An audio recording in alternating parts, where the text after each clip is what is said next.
कक्षा 11वीं में वाणिज्य संकाय लेकर पढ़ने वाले प्रिय विद्यार्थियों, सुप्रभात। विद्यार्थियों, 1 जुलाई से आपका सत्र प्रारंभ हो चुका है। आपने विद्यालय से पुस्तकें प्राप्त कर ली है। राज्य स्तर से विभिन्न विषयों के वीडियो भी प्रसारित होना शुरू हो गए हैं।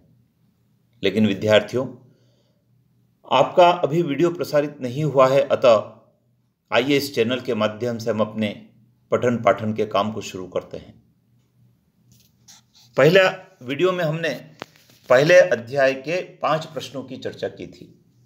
आज हम उसी अध्याय के अगले 5 प्रश्नों की चर्चा कर रहे हैं और मैं आपसे कहना चाहूँगा कि आप चैनल को सब्सक्राइब करना नहीं भूलें, क्योंकि रोज कक्षा 11वीं के विभिन्न विषयों के अध्यायों पर आधारित वीडियो आपके लिए तैयार करके भेजे जा रहे हैं। इन्हें आप स्क्रीनशॉट ले लें, नोट कर लें। इन्हें 1-2 बार सुने, जिससे कि आपको याद भी हो जाएंगे। नोट्स बना लें, अपने मित्रों को भी बताएं। आइए जानते हैं आज के वीडियो में कौन से हैं 5 प्रश्न। आज के वीडियो में व्यवसाय अध्ययन के 5 प्रश्न हैं। आर्थिक क्रियाओं की विशेषताएं लिखिए, व्यवसाय की परिभाषा, उसकी विशेषताएं लिखिए, व्यवसाय के उद्देश्य लिखिए, क्या व्यवसाय में केवल आर्थिक क्रियाओं को ही शामिल किया जाता है, और स्मरणीय तथ्य। आइए एक एक प्रश्न की चर्चा करते हैं। आर्थिक क्रियाओं की विशेषताएं लिखिए। विद्यार्थियों, आर्थिक क्रियाएं वे क्रियाएं होती हैं जो धन कमाने के लिए की जाती है। यदि धन कमाने का उद्देश्य नहीं है तो वे सब अनार्थिक क्रियाएं कहलाती है। आर्थिक क्रियाएं आवश्यकताओं की संतुष्टि की प्रेरणा से की जाती है।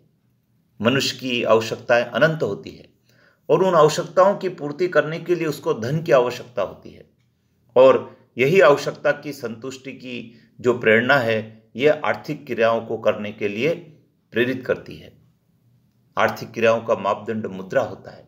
सभी आर्थिक क्रियाओं को मुद्रा के माध्यम से मापा जाता है। आर्थिक क्रियाओं को करने के लिए कानून और नियमों का पालन करना होता है। यदि कोई व्यक्ति ऐसी आर्थिक क्रियाएं करता है जो अवैध है, गैर कानूनी है, तो ऐसी दशा में उनको आर्थिक क्रियाओं में शामिल नहीं करेंगे। आर्थिक क्रियाओं से मनुष्य की आय, जीवन स्तर, राष्ट्रीयता प्रभावित होती है। जब मनुष्य आर्थिक क्रियाएं करता है, उसको इनकम होती, लाभ होता है।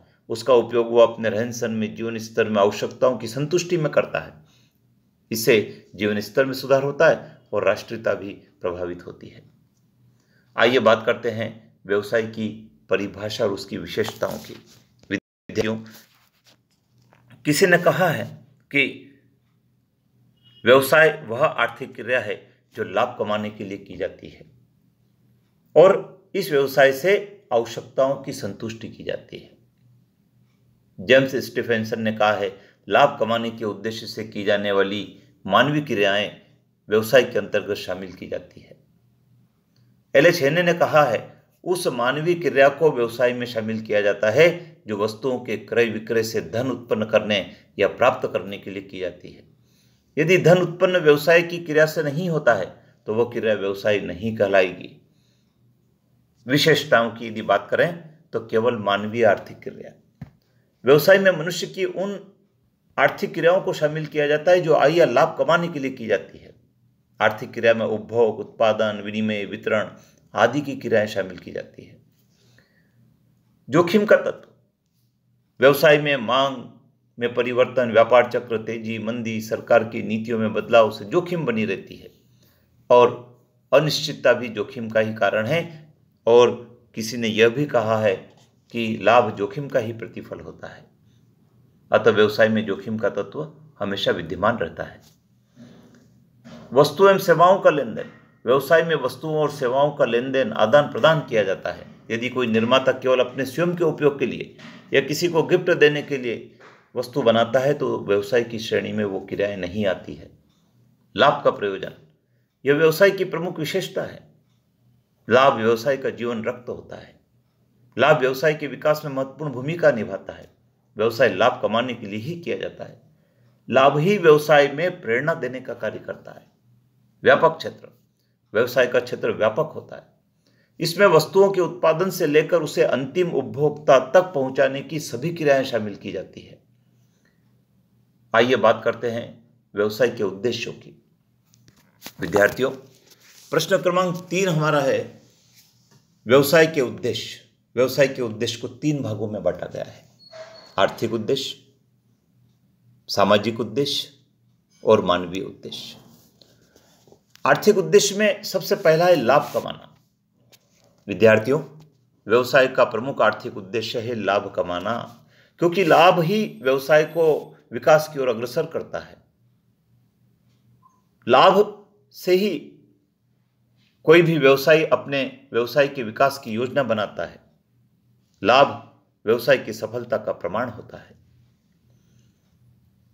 ग्राहक बनाना, ग्राहक सृजित करना व्यवसाय का उद्देश्य होता है।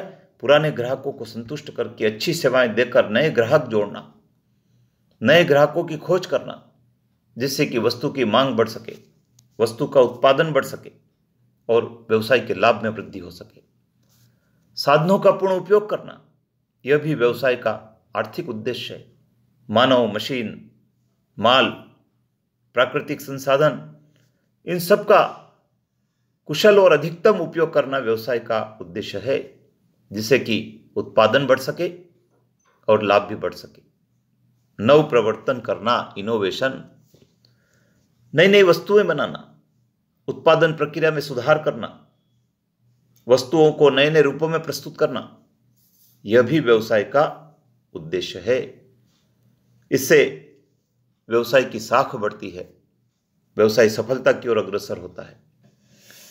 अब बात कर लेते हैं सामाजिक उद्देश्य की। व्यवसाय का सामाजिक उद्देश्य है उपभोक्ताओं को अच्छी किस्म की वस्तुएं देना, बिना मिलावट की वस्तुएं उपलब्ध कराना, जिससे कि उपयोगकर्ता के स्वास्थ्य पर विपरीत प्रभाव न पड़े। उचित मूल्य लेना, यह भी व्यवसाय का सामाजिक उद्देश्य है। वस्तु का बड़ा चढ़ाकर यदि कोई मूल्य लेता है तो वह व्यवसाय की आचार संहिता का पालन नहीं करता है। यदि कोई व्यापारी या व्यवसायी अधिक मूल्य पर वस्तुएं बेचता है, ग्राहकों को ठगता है, तो वह सामाजिक उद्देश्य की पूर्ति नहीं करता है। रोजगार के अवसर उपलब्ध कराना, व्यवसाय का सामाजिक उद्देश्य है कि देश में उपलब्ध संसाधनों का अधिक से अधिक उपयोग करके, उत्पादन को बढ़ाकर, व्यापार के क्षेत्र को विस्तृत करके अधिक से अधिक लोगों को रोजगार के अवसर उपलब्ध कराना है। सरकार को कर चुकाना, यह भी व्यवसाय का सामाजिक उद्देश्य है, क्योंकि करों की आय से ही सरकार देश में कल्याणकारी कार्य करती है और व्यवसायी का यह सामाजिक दायित्व होता है कि वह सरकार को उचित कर चुकाए। समाज के विकास में योगदान, व्यवसाय समाज के विकास में भी योगदान देता है। समाज के लोगों में व्यवसाय के प्रति अच्छी भावनाएं उत्पन्न करता है, उचित मूल्य पर वस्तुएं देता है, मिलावट नहीं करता है। इससे समाज के विकास को बढ़ावा मिलता है। तीसरा है हमारा मानवीय उद्देश्य। मानवीय उद्देश्य कर्मचारी और श्रमिकों से संबंधित है, अर्थात श्रमिकों को, कर्मचारियों को कार्य की उचित दशाएं उपलब्ध कराना, पर्याप्त हवादार कक्ष, पर्याप्त पेयजल की, स्वच्छ पेयजल की व्यवस्था, साफ सफाई, प्रबंध में भागीदारी, यह भी व्यवसाय का मानवीय उद्देश्य है। जब प्रबंध में कर्मचारियों की भागीदारी ली जाती है तो वे अपनत्व की भावना से काम करते हैं, समर्पण की भावना से काम करते हैं, उनमें अभिप्रेरणा जागृत होती है। कर्मचारियों के साथ मानवीय व्यवहार करना, यह भी व्यवसाय का मानवीय उद्देश्य है। कर्मचारियों को उचित सुविधाएं उपलब्ध कराना, कर्मचारियों के स्वास्थ्य की देखभाल करना, उनके परिवार के सदस्यों की शिक्षा की व्यवस्था करना, ये सब व्यवसाय के मानवीय उद्देश्य हैं। कर्मचारियों को उचित पारिश्रमिक देना, काम के बदले पर्याप्त उचित मजदूरी मिल जाए, पारिश्रमिक मिल जाए, यह भी व्यवसाय का मानवीय उद्देश्य है। तो विद्यार्थियों, ये प्रश्न क्रमांक 4 पर हम आ गए हैं और प्रश्न क्रमांक 4 है, क्या व्यवसाय में केवल आर्थिक क्रियाएं ही शामिल की जाती है? हाँ, व्यवसाय में केवल मानवीय उन आर्थिक क्रियाओं को शामिल किया जाता है जिनका उद्देश्य लाभ कमाना होता है। सभी आर्थिक क्रियाएं व्यवसाय नहीं हो सकती। व्यवसाय और लाभ दोनों को अलग अलग नहीं किया जा सकता। उन आर्थिक क्रियाओं को व्यवसाय कहेंगे जिसमें लाभार्जन का उद्देश्य हो, वस्तु या सेवा के हस्तांतरण हो, वैधानिक होना चाहिए वह भी, और प्रतिफल का आधार जोखिम हो, व्यवसाय की क्रिया में निरंतरता हो वे सब आर्थिक क्रियाएं व्यवसाय कहलाती है। आइए विद्यार्थियों, प्रश्न क्रमांक 5 की बात करते हैं और वो है स्मरणीय तथ्य। दिनांक 2 जुलाई और 3 जुलाई के वीडियो में हमने जिन प्रश्नों की चर्चा की है, उन प्रश्नों के आधार पर कुछ स्मरणीय तथ्य दोहराना चाहिए, जिससे कि हमने जो बातें सीखी है वो याद रहे। उसमें सबसे पहला है, मानवीय आर्थिक क्रियाएं वे होती है जो धनोपार्जन के लिए की जाती है। पेशा करने के लिए विशिष्ट ज्ञान, अनुभव, प्रशिक्षण की आवश्यकता होती है। अनार्थिक क्रियाएं सेवा भावना, कर्तव्य पालन, सामाजिक दायित्वों की पूर्ति के लिए की जाती है। आर्थिक क्रियाओं का मापदंड मुद्रा होती है। आर्थिक क्रियाओं में व्यवसाय, पेशा, रोजगार को शामिल किया जाता है। लाभ जोखिम का प्रतिफल होता है। व्यवसाय की क्रियाएं वस्तुओं तथा सेवाओं के उत्पादन, विक्रय, वितरण से संबंधित होती है। व्यवसाय में लाभ का प्रयोजन होता है। ये महत्वपूर्ण बिंदु थे विद्यार्थियों, जिसको हमने दोहराया है। आपने पूरा वीडियो सुना होगा, यदि नहीं सुना है तो एक बार उसको फिर से सुन लीजिए और कॉपी में नोट कर लीजिए, नोट्स बनाते जाएं, अपने मित्रों को भी बताएं। चैनल पर बने रहें, सब्सक्राइब करना नहीं भूलें, बेल आइकन को प्रेस करें, जिससे कि अगले वीडियो का नोटिफिकेशन शीघ्र आप तक पहुंचेगा और आपको इस चैनल के माध्यम से पढ़ाई करने का अवसर पूरा मिलेगा। विद्यार्थियों, आज हम व्यवसाय अध्ययन की बात कर रहे हैं। आने वाले वीडियो में हम बही खाता एवं लेखाकर्म विषय के अध्ययन की भी बात करेंगे, जो कि आपके लिए महत्वपूर्ण है। जय हिंद।